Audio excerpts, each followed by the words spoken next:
guys, welcome back to my channel Dhanurved Explores Hub. ఇవాళైతే breakfast trip తో మీ దగ్గరకు వచ్చేసాను. అదేంటంటే మన ఇంట్లో నార్మల్ గా బ్రెడ్ ఆమ్లెట్ తిని ఉంటాం. అది ఇవాళ నేను ఒక కొత్త రకంగా ఒక బ్రెడ్ ఆమ్లెట్ చూపించిపోతాను. అదేంటని చూసేద్దాం రండి.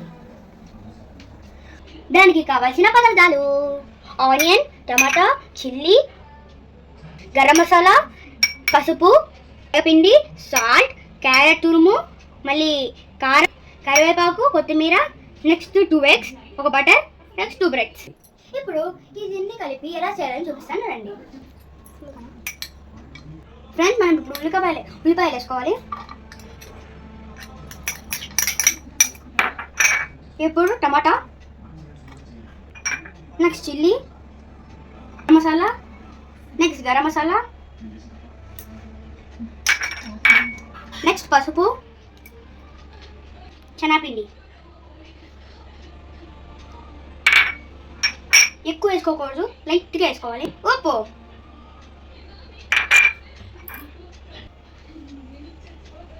క్యారెట్ తురుము, లైట్గా కారం వేసుకుందాం. ఇప్పుడు కొత్తిమీర, కరివేపాకు వేసుకుందాం. Next eggs. ఫ్రెండ్స్, ఇది బాగా మిక్స్ చేయాలి. ఫ్రెండ్స్, ఇప్పుడు దీన్ని మిక్స్ చేసేసా. ఇప్పుడు రండి మనం బ్రెడ్ ఆమ్లెట్ వేద్దాం.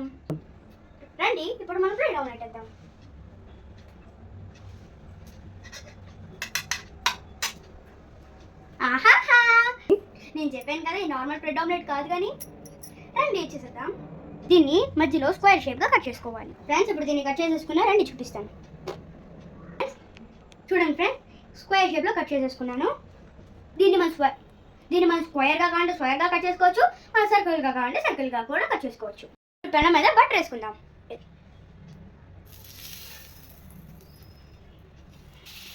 ఫ్రెండ్స్, మనం బటర్ కానీ ఘీ కానీ వేసుకోవచ్చు దీంట్లో. ఫ్రెండ్స్, ఇప్పుడు ఇలాగా మనం కట్ చేసుకున్న బ్రెడ్ ముక్కల్ని ఇలా పెడదాం. ఫ్రెండ్స్, ఇప్పుడు మనం మిక్స్ చేసుకున్నాం కదా, దీంట్లో వేద్దాం.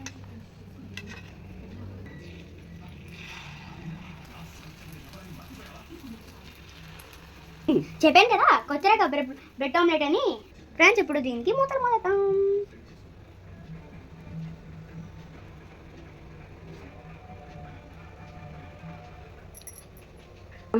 దీన్ని 5 minutes వచ్చేద్దాం. దీన్ని ఇలాగా తిప్పుకోవాలి. ఎంత ఫ్లఫీగా ఉందో. ఫ్రెండ్స్, ఇప్పుడు దీన్ని ప్లేట్లో వేసుకుందాం. టేస్టీ అయిన బ్రెడ్ ఆమ్లెట్ అయితే రెడీ అయిపోయింది. నా వీడియో నచ్చితే లైక్ చేయండి, షేర్ చేయండి, కమెంట్ చేయండి. అలాగే మర్చిపోకుండా నా ఛానల్ని సబ్స్క్రైబ్ చేసుకోండి. Bye bye.